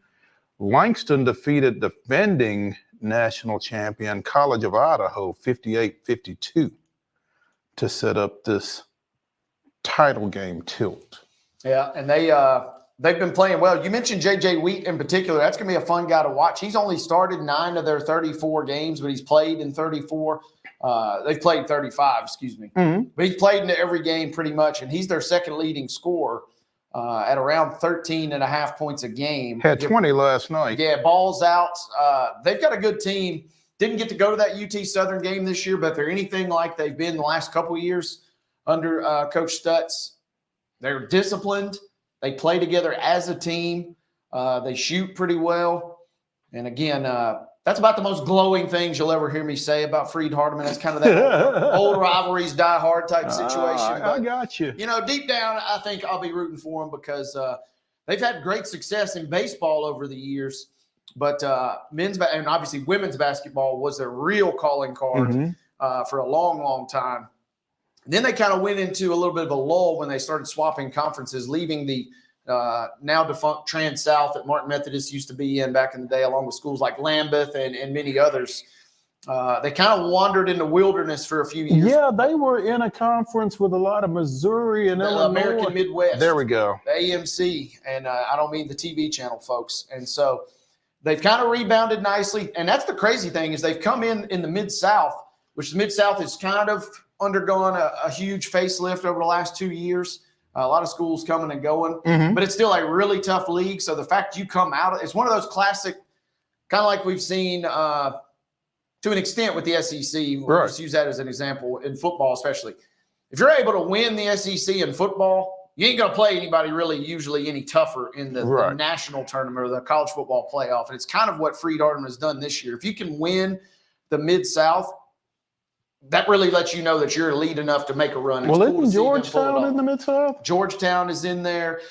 Lindsey Wilson, who was kind of fallen by the wayside a touch, but Georgetown's pretty traditional basketball power, right? Georgetown men's basketball and women's basketball too, for that matter. Any NAIA school in Kentucky is either going to be one of two things: they're either going to be really good or really bad. And the ones that are really good are really, really top notch. And so the fact that Freed is playing for the national title, I'd be curious to know what's going on over in Henderson, like you said tonight, because I think that's Chester County. It is. So whatever's going on over there, I don't know if the whole town will be shut down, but it's going to be pretty close.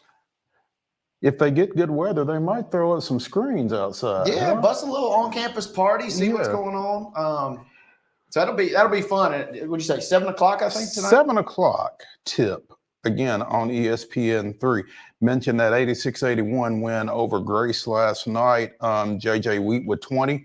Skurlock from Good Pasture, 11 points, 8 boards. And Riley McLaren had 14. So, again, some local flavor for the Lions as they go for this national championship. So we will give you an update when we come back tomorrow. Shohei Ohtani held a gathering where he addressed the media yesterday. I hesitate to call it a press conference because he didn't take any questions. One hitter quitter. There you go. Yeah, I'm gonna read the statement. I'm gonna read it in Japanese, and an interpreter, I guess the pinch hitting interpreter, yes, yep, would have translated it into English regarding the gambling scandal that his former interpreter Ippei Mizuhara is involved in.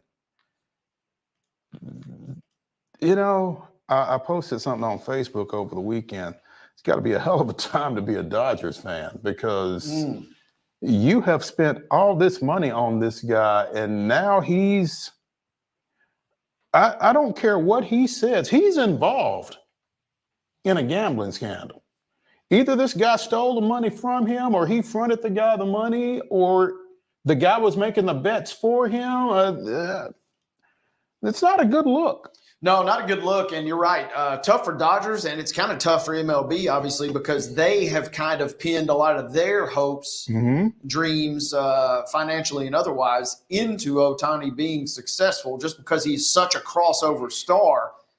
And now that he was obviously in Los Angeles before, or, in the vicinity at least, was a member of the Angels. But now he's really got a chance to potentially break out into this even extra realm of stratosphere. And so the fact that it's kind of starting on this note, before we've even played a game on U.S. soil, outside of the two that they played last week overseas, you've got this and it ain't just like it's a little bitty scandal. I mean, like you said, this is a big, big hot button issue. $4.5 million worth of scandal. And Mizuhara's story changes. Oh, side note, Mizuhara supposedly either had on a resume or his bio in the Los Angeles Angels media guide said he was a graduate of Cal Riverside. Riverside is denying that. Ooh. So Ooh. On top of everything else, but wait, there's more.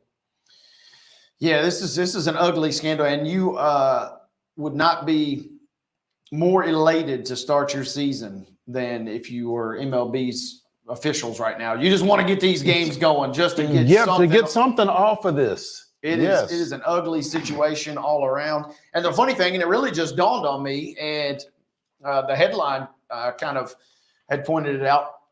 At the end of all this, presumably a friend, if nothing else, but now he has to go out and get a new interpreter. On top of everything else. So, I mean, and that's not probably something that you just, haphazardly go out and do, because like I said, kind of a confidant, kind of a brand manager in that sense.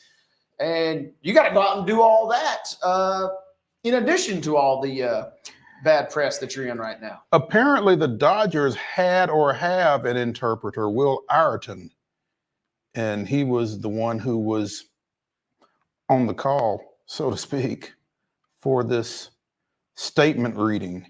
Again, I'm having a tough time calling it a press conference because statement. He said it, he interpreted it, they left. That was all we got. Yeah. Shohei wasn't the only person talking yesterday, though. Come on. Apparently, Colorado Buffaloes football coach Deion Sanders has warned NFL teams that some of them should not draft quarterback Shedeur Sanders or receiver cornerback Travis Hunter when they are eligible for said draft. I guess that's next year, 2025. And it's funny that, and I swear I was thinking this, we were talking with Nabias yesterday, and we were talking about the draft, and really I was thinking about Will Levis, the discussion we had about what the Titans may potentially do if they decide at the end of this year, hey, he may not be our long-term answer. So I started, pecking around on the internet and mock drafts, and obviously other than guys like Ewers at Texas, I mean, Sanders is right up there at the top of the list, and then boom, this story drops that Deion has basically come out and said, buyer beware. Buyer beware. That's a perfect way to put it. According to CBS Sports, during a recent appearance on the $1 Million Worth of Game podcast, Sanders said that Shedeur and Hunter will refuse to play for certain teams, and they might even pull an Eli Manning. I know where I want them to go, so at certain cities that ain't going to happen. It's going to be an Eli. And you have to go back a generation or so when Eli Manning and his people, specifically Agent Tom Condon, told the Den, I guess they were the San Diego Chargers at that point, right? Yep. That Eli would sit out the entire 2004 season if they took him number 1 overall They did take him number 1 overall, but they did trade him within the hour to the Giants. But that was for Phillip Rivers, wasn't it? Yeah, that's the funny thing of all this. It ended up kind of working out for both franchises in some regard. But I mean, I remember those Chargers, and I remember A.J. Smith, and I don't blame Eli at all. Those were some tough situations, and that's kind of the benchmark. Was it John Elway similar situation way back in the day? Yeah, with Baltimore. And so those are kind of the two examples. But we kind of hear this a little more often, but it never really comes to this level of fruition. Right. And there were even some tiny rumblings that Caleb Williams' camp was not necessarily enamored with the way things were playing out. I think it's all kind of smoothed out, but there was some chatter, quote, that we were going to pull an Eli. Mm-hmm. And again, it almost feels like it's got to be the perfect storm for it to really happen, because I think more often than not, these teams realize that you're going to be able to get some sort of tangible asset for a guy like Sanders, or obviously Caleb, like we just mentioned a second ago. Mm-hmm. So it's kind of got to be a wild situation, or if nothing else, the teams don't want the embarrassment of standing there, Eli holding the jersey, looking like he wants to be anywhere else than on the podium right there. Exactly. And so usually we just see a team just make the trade beforehand. Mm-hmm. So kind of interesting how it all plays out. This certainly – Colorado is going to be a wild storyline, just like it was last year. I think they should probably be improved, but obviously there will be mega eyeballs on that team this year, and it will be very interesting to see how those two players in particular kind of navigate this year. Absolutely. Apparently, Dion wants both players to play in a city that fits them. He mentioned 49ers, Cowboys, Commanders, and Ravens, all of whom Dion played for at some point. Sounds real familiar, doesn't it? Yeah, so we're going to take a quick break because we have talked too much, but we still need to give you our top 5 sports villains. So stay with us after this short break here on Main Street Sports Today.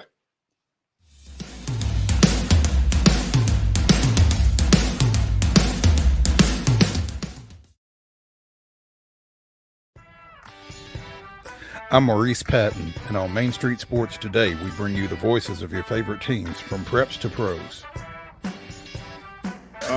Otherwise known as the VOT, Mike Keith. The bottom line is we can teach Will Levis woke.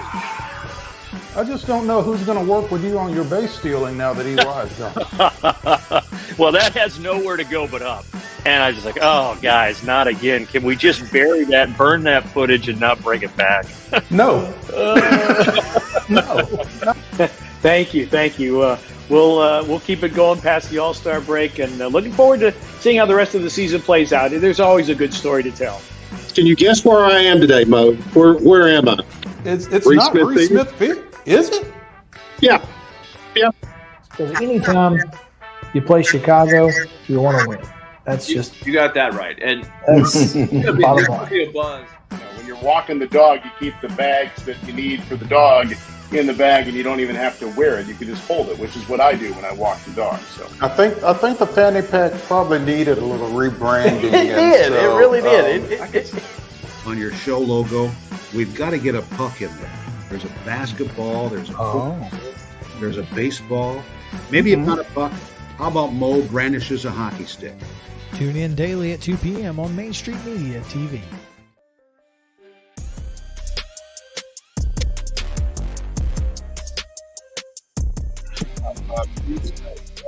By Mid-South 5 Fitness, 2 locations, one in Franklin, one in Columbia. Thala Steel, whatever shape you are in, he's going to get you in a better one. Top 5 sports villains. We're probably not going to be able to give these the attention they deserve in every case, but wait. That's how villains should be. There we go. They shouldn't get a lot of attention. You're right. Get us started. All right, I said I was going to take this guy number 1. It was really just to razz you and Yao today, but he is on my list. Former MLB pitcher, and I have been watching Eastbound and Down, which is Kenny Powers, who's kind of framed like this guy. John Rocker, if you weren't around back then, he was literally universally hated. He was a hell of a pitcher, don't get me wrong. But he was universally hated, and I mean, for the right reasons. It's interesting. Some of these villains we'll talk about later, you kind of cheer for him if you're on your team, but man, I had a hard time rooting for that guy, even though he was an elite pitcher. And so since I said I would take him one, I'm going to take him one. That's fine.